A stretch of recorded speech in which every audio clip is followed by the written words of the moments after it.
नमस्कार। आज हम शिव महापुराण के महात्म्य का दूसरा अध्याय पढ़ेंगे, जिसमें एक अद्भुत कथा का वर्णन है।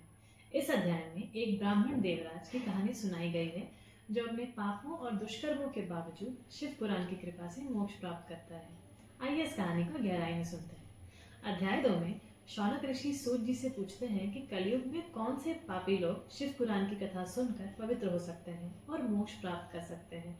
इसके उत्तर में सूत जी बताते हैं कि जो लोग गंभीर पापों से लिप्त हैं, जैसे कि झूठ बोलना, धोखाधड़ी करना, हिंसा करना, माता पिता का अपमान करना, ब्राह्मणों की संपत्ति को हड़प लेना, अधार्मिक जीवन जीना, ये भी शिव पुराण की कथा के श्रवण मात्र से ही शुद्ध हो जाते हैं। इस प्रसंग में सूत जी देवराज नामक एक ब्राह्मण की कहानी सुनाते हैं। देवराज अत्यंत पापी था। उसने चोरी, धोखाधड़ी, हत्या जैसे पाप किए थे और एक वैश्या के प्रेम में पड़कर अधार्मिक जीवन जीने लगा था। एक दिन उसने शिव पुराण की कथा सुनी और जब उसकी मृत्यु हुई तो शिव के गण उसे यमदूतों से छुड़ाकर शिवलोक ले गए, जहाँ भगवान शिव ने उन्हें मोक्ष प्रदान किया। इस अध्याय का मुख्य संदेश यह है कि चाहे व्यक्ति कितना भी बड़ा पापी क्यों ना हो, शिव पुराण की कथा के श्रवण से उसे मुक्ति और मोक्ष की प्राप्ति हो जाती है।